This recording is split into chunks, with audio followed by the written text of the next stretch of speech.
आज हमारे खास मेहमान हैं मनीष कुमार जी, जो जिन्हें अभी हाल ही में राष्ट्रीय शिक्षक पुरस्कार मिला हुआ है। इसके पहले इनको स्टेट पुरस्कार भी मिला था एजुकेशन में, जो इन्होंने काम किए हैं, अच्छे इनोवेटिव काम किए हुए हैं, और अभी हाल ही में इनको औरैया रत्न भी मिला हुआ है।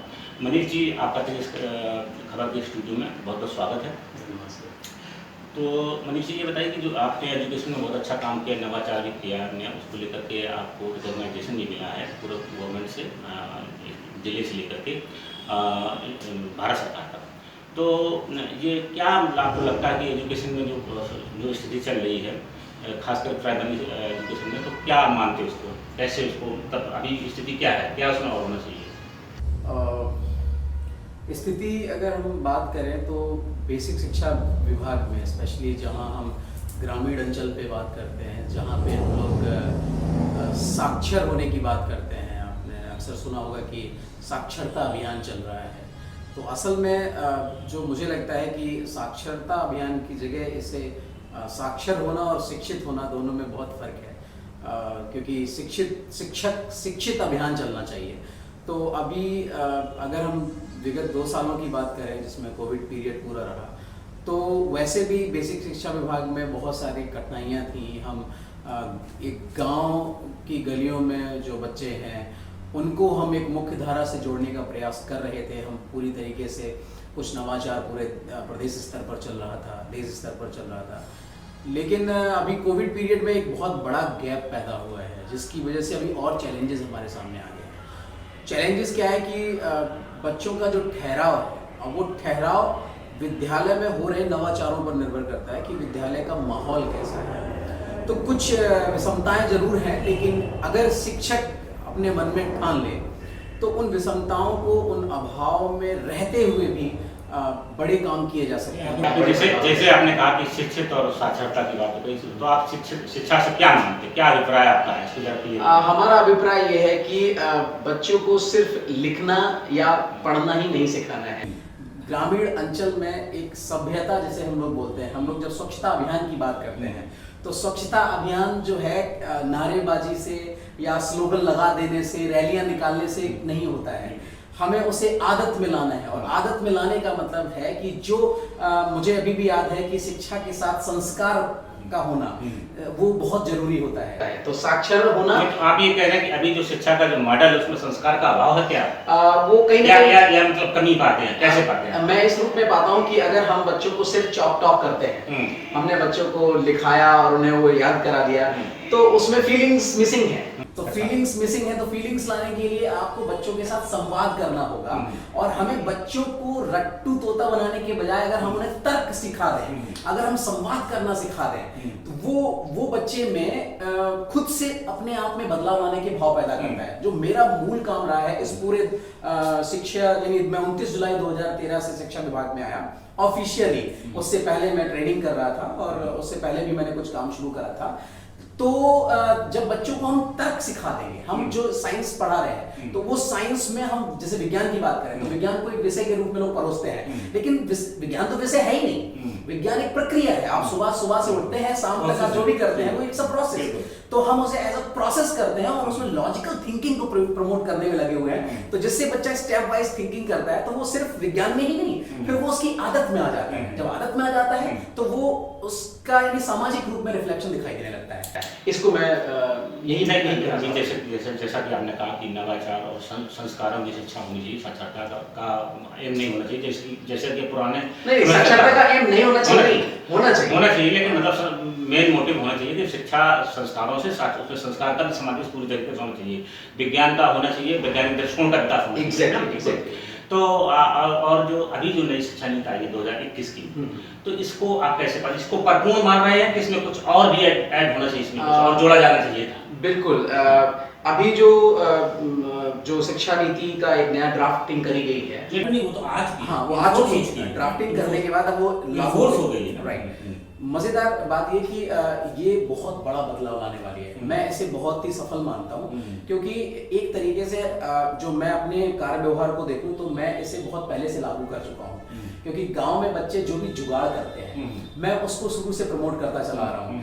चाहे वो अरंडी का पत्ता लेके, हमने देखा बच्चे जो जुगाड़ करके छाया, जब उनके पास छाता नहीं होता है तो वो बड़ा सा पत्ता लेके सर पे रख लेते हैं और वो धूप से बच जाते हैं। या फिर अगर मैं बात करूं कि एक घटना मुझे याद आ रही है कि हमें एक बार एक प्रश्न पढ़ा रहा था मैं कि जो पेंसिल होती है उस पेंसिल से कैसे लिखा जाता है, आखिर उस पेंसिल में क्या होता है जिससे वो कॉपी में चिपकता चला जाता है और सिर्फ वो रबर से ही साफ होता है। तो ग्रेफाइट पढ़ाया जाता है। तो कक्षा 8 में जब मैं ग्रेफाइट पढ़ा रहा था तो उसके लिए मुझे ग्रेफाइट का स्ट्रक्चर समझाना था कि वो परतें कैसे टूटती हैं। तो उसके लिए मुझे एक मॉडल बनाना था। अब वो स्पॉन्टेनियस मॉडल कैसे बने, तो मुझे उस परिवेशी माहौल में बकरी की लेड़ियां दिखाई दी और झाड़ू की सीख दिखाई दी।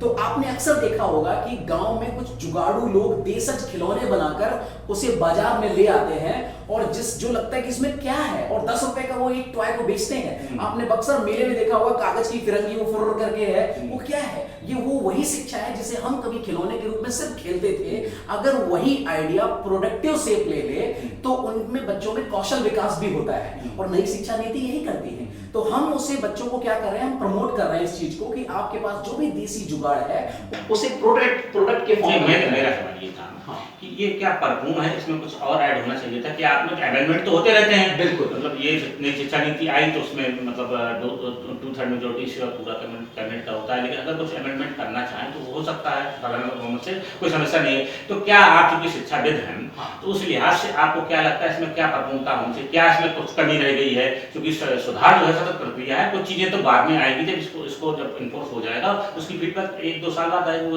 रिव्यू होगा। इस प्रश्न का उत्तर आपने खुद ही दे दिया है, क्योंकि जो मैं अपर प्राइमरी में जिसे मैं टीच कर रहा हूँ, तो मैं जो उसके हिसाब से जो मैंने नई शिक्षा नीति को अध्ययन किया है उसके हिसाब से वो परफेक्ट है। अच्छा। और जब हम इसे मैदान में उतरेंगे, जब काम करना शुरू कर देंगे, यानी इसको व्यापक रूप लेंगे, तो निश्चय रूप से कुछ चैलेंजेस आएंगे, वो समय के साथ उसमें बदलाव किया जा सकता है। नई शिक्षा नीति में एक और प्रावधान है कि मेडिकल और इंजीनियरिंग की एजुकेशन जो है उसको मातृभाषाओं में हिंदी इत्यादि जहाँ की जो भाषाएं हैं, तेलुगु, आंध्रा में तेलुगु, उसमें ज़्यादातर वो अंग्रेजी में ही अभी तक चलती आ रही थी। तो जैसे जर्मनी की बात ले लें, उसकी जापान की बात ले लें, तो वहाँ पर मातृभाषा में ही सारा एजुकेशन पढ़ाया जाता है। तो पाठ्यक्रम आप क्या मानते हैं कि आज सही निर्णय है भारत सरकार की? बहुत ही अच्छा ये पहल है, और कुछ लोग उसको अपोज भी कर रहे हैं। वो अपना इसलिए नजरिया है क्योंकि मैं ग्रामीण अंचल में हूँ, और ग्रामीण भारत में जब हम निसंदेह विज्ञान जो है, अगर मैं विषय विज्ञान की बात करूँ तो निसंदेह जो बड़े लिटरेचर्स हैं वो इंग्लिश में है, नो डाउट, और उसमें रिसर्च की सामग्री भी है। लेकिन फिर उसको इनोवेटिव कैसे, नूतन अनुसंधान को कैसे बढ़ाया? इसको मैं स्वयं से लेता हूँ, क्योंकि मुझे लगता है कि सबसे बड़ा एक्सपेरिमेंट जो है मैंने खुद पे किया हुआ है। मैं शुरू से यूपी बोर्ड से पढ़ा हुआ हूँ, यानी मैं 12वीं तक यूपी बोर्ड से पढ़ा। बीएससी में हमें जो किताबें मिली वो इंग्लिश में मिली। लेकिन जो रियल लर्निंग है, ये सत्य है कि जो बच्चा अपने ग्रामीण यानी देशज भाषा में सीखता है, तो मातृभाषा में वो अपना जो आधारभूत ज्ञान है, आधारभूत लर्निंग है, वो उसे बखूबी कर सकता है, करेगा। टीचर को पढ़ाने में सुविधा होगी और बच्चे को पढ़ने में सुविधा होगी। एक टाइम के बाद जो इंग्लिश है, इंग्लिश को आप एज अ जब लैंग्वेज ट्रीट करते हो तो बच्चे जल्दी सीखते हैं, ना कि इंग्लिश को जो हमें पढ़ाने का पहले तरीका हुआ करता था कि फ्रेज पढ़ रहे हैं फिर ट्रांसलेट कर रहे हैं। तो भाषा को आप अल्प समय में 6 महीने से 7 महीने में या 1 साल में अधिकतम भाषा को सीख सकते हैं। यानी आप अगर हायर एजुकेशन की बात करें तो वो बच्चा इजीली 1 साल में इंग्लिश स्पीकर बना सकता है। तो हायर एजुकेशन की बात हुई ना, मातृभाषा में जब वो प्रयोग करने की बात कर रहे हैं तो वहाँ तो इंग्लिश को हटा रहे हैं ना। आप ये कह रहे हैं कि उसको तब अडॉप्ट कर लेंगे, हम अडॉप्ट की बात नहीं कर रहे हैं। हम ये कह रहे हैं कि गवर्नमेंट की पॉलिसी ने जो नई एजुकेशन नीति है उसमें उसको पाठ्यक्रम को लोकल लैंग्वेज में उसको कन्वर्ट कर रहे हैं। चॉइस दिया है, हटाया नहीं है उन्होंने। वो ये कह रहे हैं कि आपकी चॉइस, जैसे सपोज सीबीएसई बोर्ड के स्कूल हैं, उनको भी ऑप्शन दे दिया है कि कई लोगों ने विरोध किया है इस चीज का। वो ये कह रहे हैं कि आप जिस भाषा में पढ़ना चाहें आप, वो आपके लिए ऑप्शन है। मातृभाषा में उसको आधारभूत ज्ञान दिया जाए अगर वो उस कंफर्टेबल फील करता है। लेकिन अगर सीबीएसई बोर्ड अगर इंग्लिश में अपना पढ़ाना चाहता, पेरेंट्स की भी अगर इच्छा होती है तो वो इंग्लिश में ऐच्छिक है। और ऐच्छिक में फायदा ये है कि इंग्लिश को आजकल सीखना बहुत जरूरी है, यानी ग्लोबल लैंग्वेज है, ग्रोथ भी है। क्योंकि अगर एक एग्जांपल ले लूं आपको, तो चाइना की बात कर रहा हूं। चाइना में बड़े से बड़ा ऑफिसर जो है उसको इंग्लिश बोलना नहीं आता है, लेकिन जो भारतीय है वो अपनी टूटी फूटी इंग्लिश से भी अमेरिका में जाके अपने पैर जमा लेता है। तो इसलिए मैं भारतीय जो शिक्षक हैं या अभिभावक हैं या जो बच्चे हैं, मैं उनसे भी यही अपील करना चाहूंगा कि इसे एज अ लैंग्वेज अपने साथ हमेशा लेकर चलें। यानी आपको इंग्लिश को छोड़ना नहीं है, आप इंग्लिश को साथ में लेकर चलो, जिससे आपको ज्यादा ब्रॉड स्पेक्ट्रम मिलेगा लर्निंग का। नहीं, जैसे व्यवसायिक शिक्षा की हम बात करें तो अगर मतलब जिस तरीके से रसा ने मॉडल जार की जब सत्ता समाप्त हो गई, रसा ने एक मॉडल जो अपनाया अडॉप्ट किया, उसमें ये था कि जो हम करके सीखें, और वो जो फैक्ट्रियों में आप 5-8 साल से 8 साल के बाद 8 मतलब 8वीं क्लास के बाद 10वीं क्लास में उनको कुछ फैक्ट्रियों से जोड़ देते थे। इस तरीके से रसा ने मॉडल बनाया था। जापानियों को तो पहले से था, तो टेक्नोलॉजी में वो सारा कुछ इंडस्ट्रियल सिखाएंगे, उसके साथ पहले जो भी पाठ्यक्रम रहता था उनका। और ये ब्रिटेन का भी यही सिस्टम था, जो जहाँ तक मुझे जानकारी है। यूके में, यूएसए में थोड़ा पार करा, लेकिन फिर आप इंडिया ने अब थोड़ा सा इस पॉलिसी के बाद में करने की शुरुआत हो रही है, तो लगता है कि हम लोग लेट हो गए इस मामले में। व्यवसायिक शिक्षा और जो वो शिक्षा थी, एकेडमिक शिक्षा, उसको जोड़ने में हम लोग देरी हो गई और उसमें पीछे जिससे कि अपना इंडिपेंडेंस भी कम हुआ। बिल्कुल, मैं इस बात से सहमत करता हूँ कि देरी हुई है। देरी इस रूप में हुई है कि हमारा जो शुरू से एक स्ट्रक्चर रहा है वो वही रहा है कि आपको अच्छे नंबर लाने हैं, अच्छी अंक तालिका तैयार करनी है, और वो अच्छी अंक तालिका जो है आपके ज्ञान का परिचायक होती है। मतलब इस तरीके से अभिभावकों और समाज में एक नीति बनी हुई थी, लेकिन अभी वो ये रूढ़ी टूटेगी। इससे बच्चे जो हैं अब अपने इंटरेस्ट के हिसाब से, जो हर बच्चे का अपना एक रुझान होता है, उससे अपना रोजगार वो तलाश पाएगा। और बहुत बच्चों को मैंने देखा है जो टॉय में पसंद करते हैं, मिट्टी की चीज़ों पर। आप ऐसे ले लीजिएगा जो पारंपरिक अभी भी गांव के अंदर, चाहे वो चाक से बर्तन बनाते हैं, हर उस चीज को जिसे कभी नकारा जाता था या कभी इसको ये कहा जाता था कि अच्छा तू भी ये करेगा, उस चीज को एक बड़े रूप में, व्यापक रूप में उसको विस्तार मिल सकता है। मैं एक एग्जांपल लेता हूँ कि भुज में जब भूकंप आया था तो उस दौरान काफ़ी कुछ समस्याएं थी, और उन्हीं समस्याओं को देखते हुए मैं उन सज्जन का नाम भूल रहा हूँ, उन्होंने उन परिस्थितियों को देखते, गिजू भाई शायद उनका नाम था, या थोड़ा सा नाम मैं भूल रहा हूँ अभी, तो उन्होंने मिट्टी के बर्तन बनाने शुरू करे थे, और उन्होंने एक मिट्टी कूल नाम से एक फ्रिज बनाया था उस दौरान। वो उसकी लागत जो थी वो 2000 रुपए की लमसम थी, जिसकी डिस्कवरी ने उसको पेटेंट किया था, और डिस्कवरी ने पूरी दुनिया के सामने रखा था, जिसमें 4 डिग्री से 5 डिग्री तक टेम्परेचर कूल डाउन था। आज आपने देखा होगा रोड साइड पे मिट्टी के बर्तन इतने मजबूत पाए जाते हैं कि उनको लंबे समय तक इस्तेमाल हो सकता था। तो वो जो ट्रेडिशनली पहले सिर्फ हम कुल्हड़ और सिर्फ दिवाली पे दलिया बनाते थे, आज वो एक बड़ा रूप ले चुका है। इस खबर के दर्शकों को क्या बताना चाहेंगे, हमारे दर्शकों को? अगर आप छात्र हैं तो अपना जो लक्ष्य है उसको फिक्स करना होगा। अर्जुन की भांति, अर्जुन ने वो घूमती हुई मछली की आंख में जब तीर मारा था, तो वो उस दौरान, अगर आप थोड़ा सा भौतिक विज्ञान को समझे, तो उनकी आंख की जो पुतलियां हैं उसको भी उन्होंने उसी गति से घुमाया होगा, उसके प्रतिबिंब को देखा होगा, और इस हिसाब से घुमाया होगा कि मछली के घूमने की रफ्तार और आंख की पुतलियों के घूमने की रफ्तार जब दोनों एक जैसी हो जाएगी तब वो मछली विराम में दिखेगी। तो ऐसा कोई भी लक्ष्य नहीं है जो गतिमान लक्ष्य को आप भेज सकें। लक्ष्य को पहले फिक्स करिए अगर आप छात्र हैं, और उस पर काम करिए। लक्ष्य विहीनता हमेशा आपको मेहनत करवाएगी लेकिन हासिल नहीं कराएगी। यदि आप अभिभावक हैं तो अभिभावक के तौर पर आपको अपने बच्चे के साथ उसके मन की बात को जानना बहुत जरूरी है। वो जो बनना चाहता है उस दिशा में उसे प्रेरित करने की जरूरत है, ना कि उसे उस लक्ष्य से भटकाने की जरूरत है।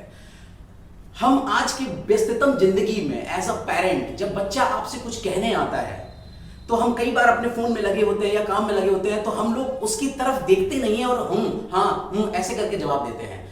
जब बच्चा आपके पास कोई सवाल लेकर आए या कोई समस्या लेकर आए तो उससे नजरें मिलाकर बात करिए, जिससे बच्चे को लगे कि आप उसकी बात को ध्यान से सुन रहे हैं और समाधान करिए। निश्चय आपका बच्चा सफल होगा। और यदि आप शिक्षक हैं तो इस रूढ़िवादी सोच को त्याग दीजिए कि शिक्षक का एक पेशा है, शिक्षक एक जिम्मेदारी है। जैसे पुलिस, वकील, डॉक्टर, इनका 24 आवर्स का जॉब होता है, शिक्षक का जॉब उससे भी ऊपर है।